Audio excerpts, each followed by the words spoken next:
안녕하세요. 권혁준과 함께하는 성공취업 엑스파일. 오늘은 건강보험 심사평가원, 심평원에 대해서 알아보도록 하겠습니다.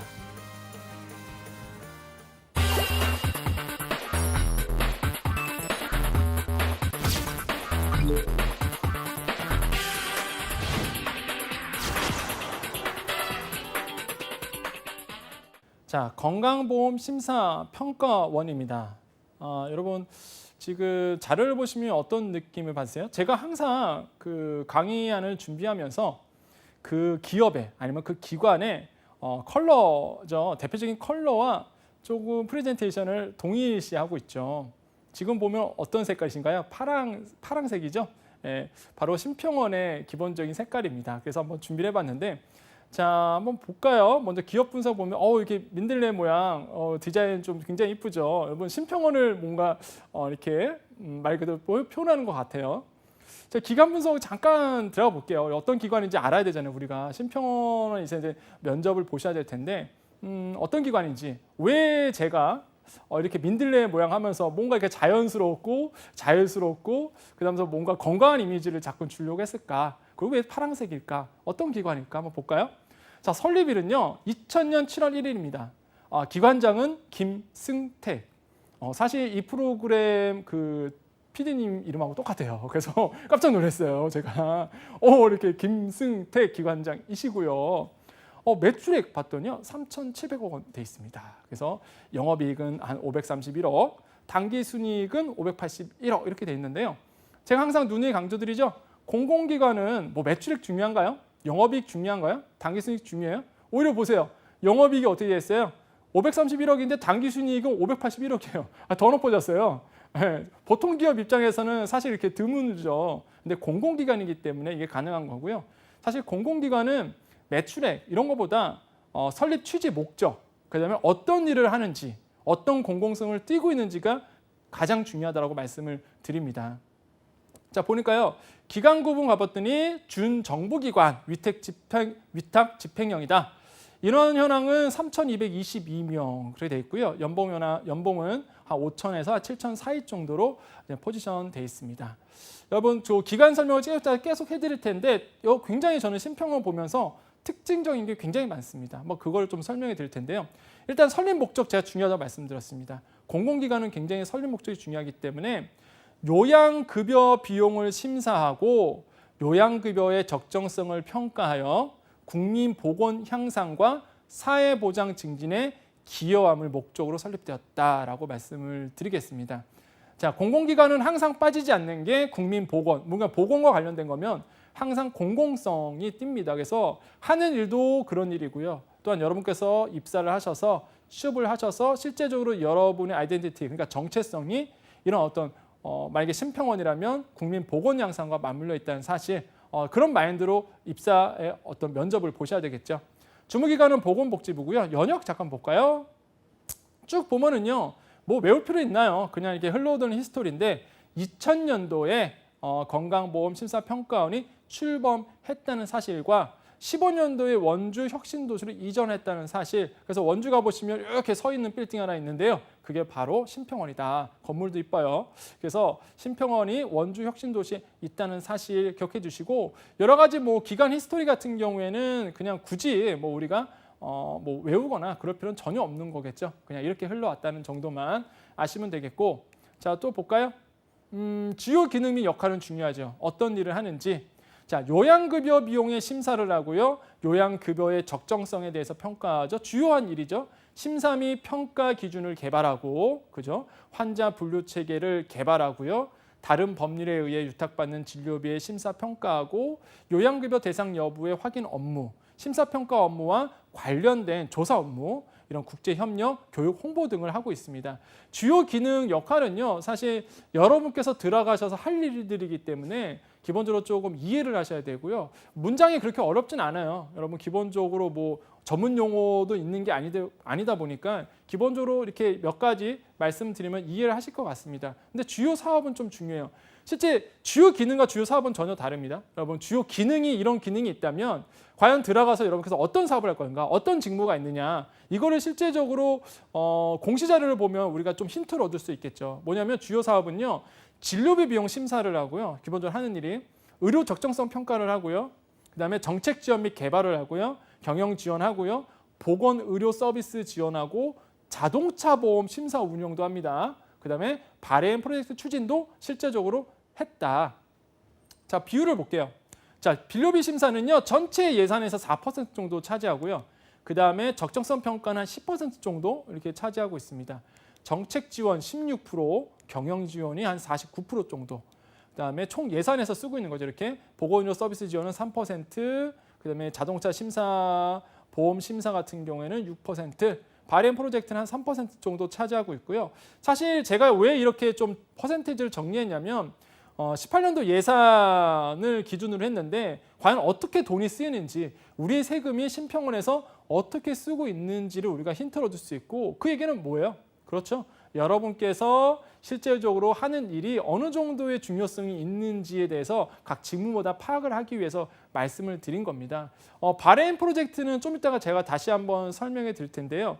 많은 분들이 그 심평원을 준비했을 때 기본적인 뭐 인터넷에서 나오는 정보, 아니면 뭐 예를 들어서 어떤 분들은 뭐 학원을 다니시는 분도 있을 것이고, 어떤 분들은 뭐 개인 교습도 받는 분들도 저 없지 않아 발견을 했어요. 말 그대로. 근데 사실 거기서는 잘 모를 거예요. 발행 프로젝트 추진은 사실 내부에서는 많이 이제 이슈가 있는데 사실 많은 분들이 기본적인 정보만 가지고 얘기하다 보니까 사실 이런 내부적인 정보라든지 내부적인 이슈들을 잘 모르시거든요. 그래서 오늘은 제가 좀 이따가 이제 발행 프로젝트가 뭔지, 그리고 왜 심평원에서 이거를 중요하게 생각하는지에 대해서 정리를 해드릴 텐데, 면접을 보셨을 때에 내가 이런 것도 알고 있다, 그 다음에 이런 이슈와 맞물려서 이런 프로젝트와 맞물려서 얘기한다면 정말로 좋은 인상을 심어줄 수가 있는 것이겠죠.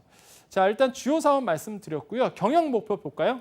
2018년도부터 22년까지의 비급여 3,800 항목을 급여 전환하는 것들, 적정 진료 60%, 의료 서비스 질 향상 30%, 그다음에 부적절 의약품 3만 건 정도 이상을 예방하겠다는 것들, 고객 만족도 S등급 달성하겠다는 부분들이 경영 이제 목표로 잡아져 있고요. 뭐 기관 볼까요? 기관의 미션 보니까 건강보험과 보건의료 발전을 위한 국민건강 증진, 이건 뭐 기본적으로 공공기관이라면 가지고 있는 내용이겠죠. 비전 같은 경우에는 나눔과 참여를 통해 이룩하는 건강한 삶, 행복한 사회, 이렇게 돼 있고요. 4대 핵심 영역은 건강한 국민, 건강한 의료문화, 행복한 지역사회, 행복한 대한민국, 이렇게 나눠져 있습니다. 기본적인 그 회사에 대한 비전과 미션들, 핵심 영역들은 우리가 기본적으로 알고는 있어야 되겠다라고 말씀을 드리겠고요. 자, 4대 전략 목표 및 13개의 전략 과제가 있어요. 심평원은요. 거기서 제가 4개 먼저 말씀드릴게요. 4대 전략 목표. 왜 그러냐면 이게 오늘 또 기출 면접과 맞물려 있기 때문에 그렇습니다. 그래서 꼭 아셔야 되겠다라고 말씀드려요. 자, 먼저 4대 전략 목표는요. 국민 부담을 줄이는 보장성 강화라는 게 이제 첫 번째가 있습니다. 자, 치료에 필요한 비급여 항목의 급여화. 비급여 항목이 뭐예요? 그렇죠. 의료 소비자로서 병원에 갔는데 보험 적용이 안 되는 것들, 비급여 항목을 급여화시켜서 뭐 한다? 국민의 보건 서비스도 높이면서 비용을 조금 다운시키는, 국민의 어떤 건강한 질을, 삶의 질을 높일 수가 있겠죠. 국민 의료비 경감이 되죠. 그다음에 신포괄 수가제 적용을 확대한다. 이게 중요한 거죠. 이게. 자, 제가 빨간 글자로 딱 그었습니다. 이게 뭐냐 이거죠. 신포괄 수가제가 뭐냐. 사실 기출문제에 이런 게 나왔습니다. 최근 기간 이슈가 너 뭔지 알고 있니? 사실 공공기관의 면접은요, 일반 금융업, 일반 사금융업과 좀 다릅니다. 기본적으로 스킬이라든지 직무도 중요하겠지만은 그 기관의 공공성이라고 그랬잖아요. 그 다음에 대외적인 어떤 이미지들이 굉장히 중요하게 느껴요. 사실 공공기관들은. 그래서 야, 우리 기관이 갖고 있는 지금 최근 이슈 너 알고 있어? 아니면은 어떻게 비추고 있니? 라고 이렇게 물어보거든요. 그래서 뭐 만약에 여러분께서 어떤 대답을 하실 건가요? 물론 여러 가지 이슈들 찾아보시면 나오겠지만 중요한 거는 바로 신포괄 수가제다라고 말씀드립니다. 이게 뭐냐면 정의를 제가 준비해 봤습니다. 입원 환자들을 임상적 특성과 치료 과정이 유사한 그룹으로 분류를 하고요. 그룹별로 정해진 가격을 지불하는 방식인 입원 진료비 정찰제라고 표현할 수 있어요. 정찰제라는 거. 좀 더 구체적으로 설명드릴까요? 행위별 숙가제와 포괄 숙가제를 혼합한 모형으로 특정 질환에 대해서 일정 진료비를 딱 정해두고요. 횟수에 상관없이 진료를 받을 수 있도록 하는 것이죠. 그래서 현재 백내장 등 7개 질병군 단순 질환부터 복잡한 질환까지 포함하고 있는데, 즉 포괄 숙가제는요. 입원 기간 동안 발생한 입원료, 처치 등 진료에 필요한, 여기 중요합니다, 기본 서비스는 포괄 숙가제로 묶어버리고요. 그러니까 아까 첫 번째 얘기한 거 맞죠? 그냥 묶어버려요. 딱 정해놓고 정시자체를 묶어놓고, 그럼 뭐가 돼요? 의사들이 어떻게 되나요? 수익성이 떨어지잖아요. 이거를 딱 고정해버렸으니 야, 나 이거 나 못 산다, 나 수익 안 난다, 이건 말도 안 된다 이러잖아요. 그래서 의사의 수술과 시술 등은 행위별로 보상하는 제도입니다. 이해되세요?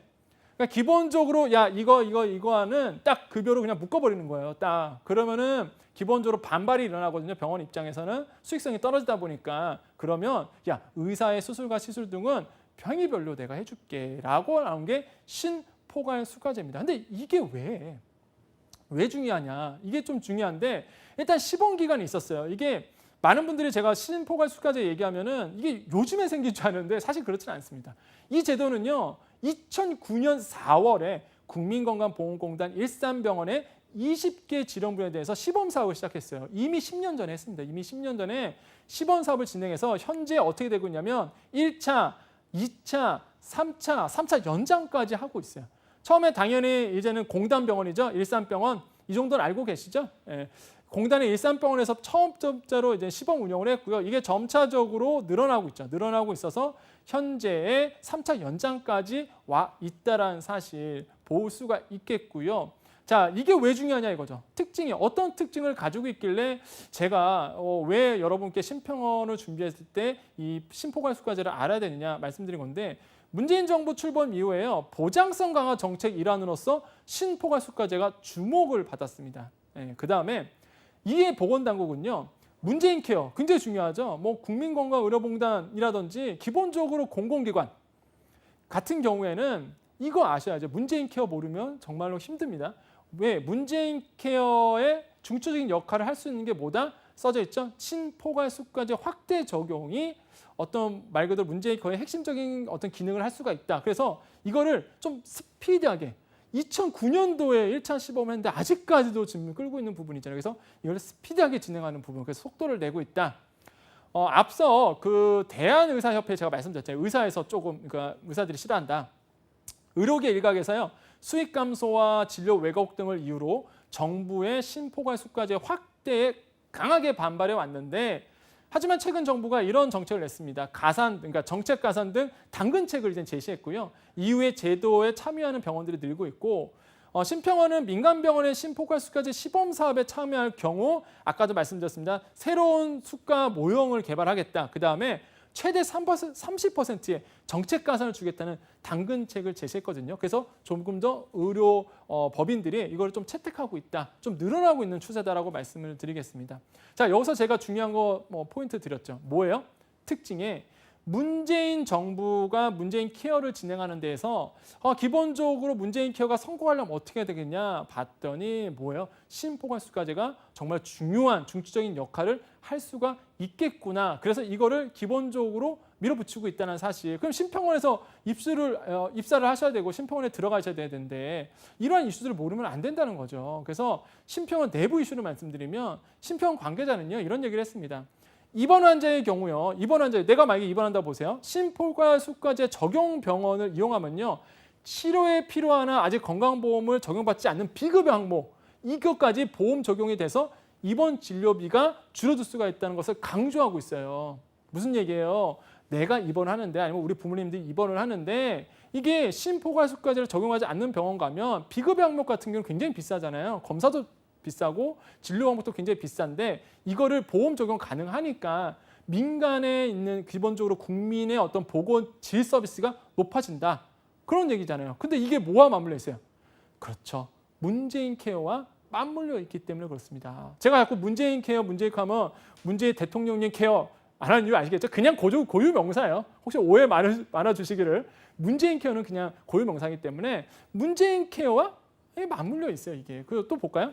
신평원 관계자는요, 신포괄 숙가제 현장 컨설팅, 그다음에 성과 평가를 통한 개선 방안 모색 등으로 심포괄수가 제도가 조기에 안착될 수 있도록 모든 지원을 다할 것이다 라고 각오를 밝혔거든요. 무슨 얘기겠어요? 그만큼 내부적으로 중요하다는 거고요. 이게 너무 질질 끌고 왔으니 어느 정도에는 기본적으로 이런 심포괄수가제에 대해서 스피드하게 진행하려고 합니다라는 얘기입니다.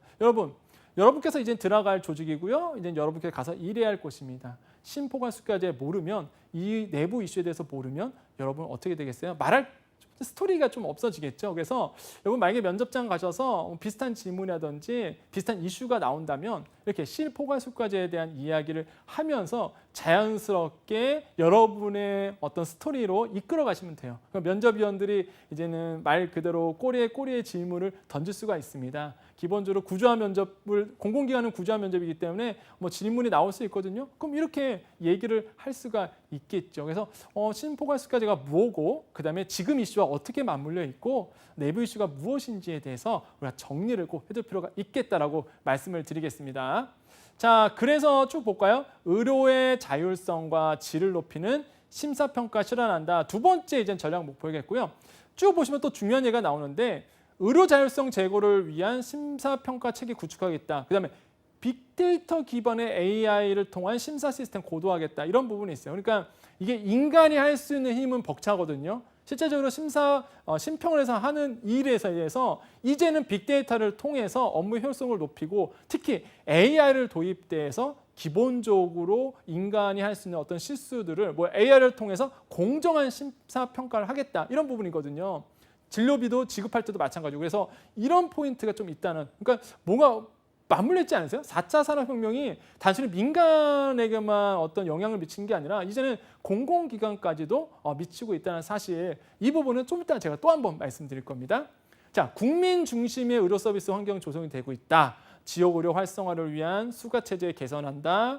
의약품 안전 사용을 위한 관리 체제 강화한다. 의료 자원 통합 관리 체제 강화한다. 마지막으로 희라 가치 실현을 위한 열린 혁신 경영 이렇게 해서 여러 가지 빅데이터 제공하겠다. 건강한 일터 조성하겠다. 일반적인 내용을 하고 있습니다. 그래서 이렇게 4대 전략 목표 중에서도 심포괄수가제 적용 확대된 어떤 전략 과제들 이런 부분을 좀 알고선 우리가 이해를 하시면 좀 더 심포에 대해서 폭넓게 이해할 수 있다라고 말씀드리겠고 면접에서도 자신 있게 이제 접할 수가 있는 겁니다. 자, 그다음 한번 볼까요? 기관 분석 갔더니 자, 희라란 나옵니다. 그 많은 분들이 또 물어보세요. 교수님 그 HIRA 이렇게 보이는데 이거 그 어떻게 읽어야 돼요? 그냥 HIRA라 있나요? 어떻게 있나요? 희라라고 있습니다. 희라 그냥 말 그대로 희라란 이게 나오죠. 건강보험 심사평가원의 영문 이니셜을 따서 만든 거예요. 그래서 어렵게 생각하지 마시길 바랍니다. 그래서 제가 이걸 왜 말씀드리냐면 이게 정말 좀 재밌는 이야기인데 그러니까 꼭 그 희라뿐만 아니라 다른 것도 마찬가지예요. 이게 읽는 법을 모르셔갖고 자신감이 떨어지셔갖고 이게 연습할 때도 사실 면접 연습할 때 이렇게 삐죽삐죽 하시는 분들이 있어요. 그러니까 제가 다시 한번 말씀드립니다. 이거는 그냥 희라라고 읽고요. 사실 그 희라 안에서도 심평원 안에서도 여러 가지 대외적인 활동을 하고 있거든요. 그래서 여러분 찾아보시면은 희라 무슨 캠프, 희라이라 무슨 모임 이렇게 나와요. 그러니까 희라라고 그냥 읽으시고 면접 때 자신 있게 말씀을 해주시면 되겠습니다. 자, 미션과 비전은 아까 제가 말씀을 드렸죠. 그래서 거기 보면 이제 CI가 있잖아요. CI, 저거 DNA 모양입니다. 그래서 CI가 어떤 의미인지도 조금 간단하게 그냥 말한 김에 말씀드렸고요. 핵심 가치 아까 말씀드린 것 같아요. 국민 최우선, 소통과 협력, 공정과 균형, 열린 전문성 이렇게 말씀을 드리겠고요. 자, 임직원수 현황 가보면은 제가 이거 갖고 난 이유가 있어요. 정말 재밌습니다. 한번 보세요. 아이고, 볼까요? 쭉 보면은 임직원 총계에서 3,222명 이렇게 있는데 쭉 보고요. 저 밑에 가볼게요. 이제 직원 평균 보수가 나오는데 자, 볼게요. 1인당 평균 보수에 가볼까요? 좀 확대해 볼게요. 어떻게 나와요? 한 6,300만 원 정도 있죠. 근데 보세요. 여자 남자를 볼게요. 자, 이렇게 볼게요. 여자 남자를 봤더니 남성 같은 경우에는 한 7,100만 원, 2017년도 기준으로, 그죠? 근데 여성은 6천만 원이에요. 무슨 1,000만 원 차이 나요. 연봉이 공공기관인데 무슨 차별하는 것도 아니고. 근데 이유가 있어요. 심평원은 뭐냐면요. 여기 제가 빨간 글씨로 해놨는데 평균 근속 연수가 상대적으로 남자가 높고요. 여성은 1인당 평균 보석이 그래도 보니까 상대적으로 이제 많이 떠나다 보니까 상대적으로 낮다. 친절하게 이렇게 고지까지도 하고 있습니다. 얘네가. 그래서 이게 무슨 차별하는 게 아니라 말 그대로 입사율이 높다라는 거, 여성 입사율이 워낙 높기 때문에 사실 상대적으로 조금 날 수밖에 없다. 또 퇴직률도 있고 좀 보시면 뭐가 나와요? 자, 아까 지금 밑에 나오죠? 자, 다시 한번 볼까요? 남성과 여성의 조업원 수인데 남성이 661명이고요. 여성이 2,000명입니다. 이게 저는 심평원 항상 얘기할 때마다 야 진짜 대단한 기관이다. 이런 데가 없거든요, 사실. 그러니까 이거를 보고 뭘 알 수 있냐면 여성 취준생분들에게 진짜 꿈의 직장이다, 꿈의 직장. 왜냐면 보세요, 인원수가 이렇게 되다 보니까 아마 가보시면 아시겠지만 여성 복지가 정말로 잘 돼 있어요, 진짜. 기출면접 나옵니다. 기출면접. 아까 기출면접 첫 번째는 했었고요. 자, 기관이 나아갈 방향이 뭐라고 생각하니? 라고 물어볼 수도 있어요. 아니면은 비슷하게 야, 기관이 어떻게 해야 되니? 앞으로 어떻게 해야 되니? 이렇게 물어볼 수도 있겠죠, 또. 자, 그런다면 바레인 프로젝트에 대해서 좀 얘기를 해주시면 좋을 것 같습니다. 왜 그러냐면 자, 정의를 한번 제가 내려봤습니다. 아까 제가 말씀드렸죠. 사업 주요 부분에 예산을 썼는데 바레인 프로젝트 예산을 쓴 게 흔적이 남았어요. 그럼 그게 뭐냐 이거죠. 바레인 프로젝트란 건강보험심사평가원은 바레인 정부와 국가의료정보 저장소 구축 사업을 체결했습니다. 한국형 건강보험심사평가 체제 구축에 이어서 바레인의 우리나라 의료 IT 적용이 확대가 되고 있는 거죠. 간단히 얘기하면 수출한 겁니다. 수출. 이야, 대단한 거죠. 우리나라의 의료 시스템을 수출했다. 자, 목적은 뭐냐면 프로젝트 추진을 위한 국가의약품 관리 시스템이라든지 국가건강보험정보 시스템이라든지 국가의료정보 활용 시스템 이런 세 개의 시스템을 구축을 했는데 이거를 기본적으로 수출했다는 것이 목적이겠고요. 계약 내용을 제가 살펴봤어요. 계약 내용을 봤더니 이런 내용이 나옵니다. 아까도 제가 나왔지만은 바레인 국가건강보험 시스템 개혁 협력 프로젝트 계약 체결을 17년도 3월에 했고요. 더 나아가서 계약을 해봤더니 반응이 좋은 거예요. 그래서 프로젝트 국가진료정보 저장소까지 추가 계약을 했습니다. 그러니까 처음 계약을 했는데 바레인 정부에서 너무 긍정적으로 본 거죠. 심평원에 대해서 또는 시스템에 대해서 야, 안 되겠다. 국가진료정보 저장소 계약까지 가자. 그래서 18년도 3월에 했습니다. 추진 경위를 좀 볼까요? 바레인 국가정보건강시스템, 건강보험시스템 개혁 협력 프로젝트가 17년도 3월에 있었고요. 1차 사업대금이 우리나라 돈으로 39억 원이었어요. 그 다음에 쭉 가다가 2차 프로젝트 사업대금 입금을 했죠. 1월 달에, 18년도 1월에 39억 원. 그 다음에 또 뭐예요? 계약과 관련된 공식 지함이 협조 요청을 해서 유지보수 체약까지 되고. 그러니까 보통 보면은요. 좀 밑에 또 볼게요. 쭉 데려와서 3월에 뭐가 있었어요? 아까 얘기했던 국가진료정보 저장소 구축 추가 계열까지 이뤄냈거든요. 근데 돈을 보시면 아시겠지만은 말 그대로 39억, 하나로 18억 이렇게밖에, 그러니까 금액은 크지 않습니다. 말 그대로 민간에 있던 민간 기업이 수출하는 시스템 수출하거나 아니면 민간 기업에서 수출하고 있는 이런 거에 비하면 금액은 크지는 않는데요. 그런데 중요한 건 뭐다? 이겁니다. 의미. 자, 건강보험의 첫 해외 진출 사업이라는 거예요. 이게 굉장히 의미입니다, 여러분. 우리나라에 있는 의료보건 시스템, 빅데이터를 통해서 AI와 여러 가지 4차 산업과 맞물려 있는 이런 복합적인 시스템을 뭐예요? 해외에 수출했던, 그것도 공공기관이 수출했던 첫 사례였어요. 이거 대단한 거죠, 사실. 그래서 17년도 바레인의 희나 시스템 해외 진출 성공으로 172억 원의 국부 창출 효과를 냈다. 그 다음에 17년도에 보세요. 정말 재밌습니다. 54회 무역의 날 때 상도 받았다니까요. 보시면은 무슨 상이면은 준정부 기관 최초로 수출 탑승을 수상받았습니다. 저는 야, 이게 대단한 거다. 오죽했으면 히라에서 막 대대적으로 홍보했었거든요. 지금도 굉장히 자랑스러워요, 사실. 수출을 했다는 거. 또한 네 번째, 지금의 이슈와 맞물려 있죠. 민간 일자리를 창출했다. 국내 민간 IT 시스템 업체인 LG CNS 컨소시엄과 같이 맞물려서 참여시켜갖고요. 공공, 민간 간 상생 협력 개체를 구축을 해갖고 이것을 수출했죠. 그게 무슨 얘기예요? 민간 일자리까지도 창출을 했다는 부분. 이것도 굉장히 의미겠죠. 단순히 우리나라의 공중보건 시스템을 해외에 수출한 첫 사례입니다. 이것도 맞물려 있지만 지금 핵심 포인트 보면 일자리거든요.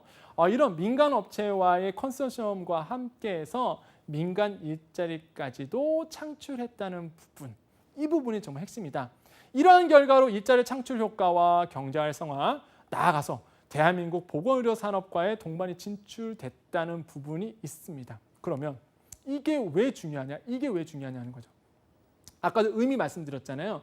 자, 면접에 갔었을 때요, 이런 바램 프로젝트에 대해서 설명을 해야 된다는 거죠. 그러니까 항상 그래요. 면접은요, 그 기관에 대한 면접위원들은 굉장히 자부심이 있는 분입니다. 기본적으로 민간 기업도 그러지만은 공공기관도 마찬가지거든요. 내가 소속된 기관, 내가 소속된 회사, 내가 일하고 있는 그 자리에 대한 자부심이 굉장히 있고요. 사실적으로 그 자부심을 기본적으로 채용을 당하는, 그죠? 면접을 보는 입장에서는 그거를 잘 얘기하셔야 되거든요. 그래서 자부심을 높여주고 분위기를 화해하게 만드는 이런 고도의 전략이 필요한데, 바램 프로젝트야말로 희라를 이해할 때, 그러니까 심평원을 이해할 때 핵심적인 어떤 이유겠고요. 핵심적인 이슈거든요. 이런 부분을 건드려 주시면서 기본적으로 면접을 이끌어 가셔야 되는 부분이 있습니다. 그래서 제가 여러 가지 이야기를 해드렸어요. 기본적으로 기관이 하는 일, 설립 목적, 그다음에 여기서 무슨 일을 했고 어떤 주요 사업이 있는지, 그다음에 기출 면접을 통해서 여러 가지 바램 프로젝트를 통해서 했었고 신포관 숙과제도 이야기도 했습니다. 이런 부분을 잘 이해하셔서 여러분 면접에 단단히 준비를 해보시기를 권유를 드리겠습니다.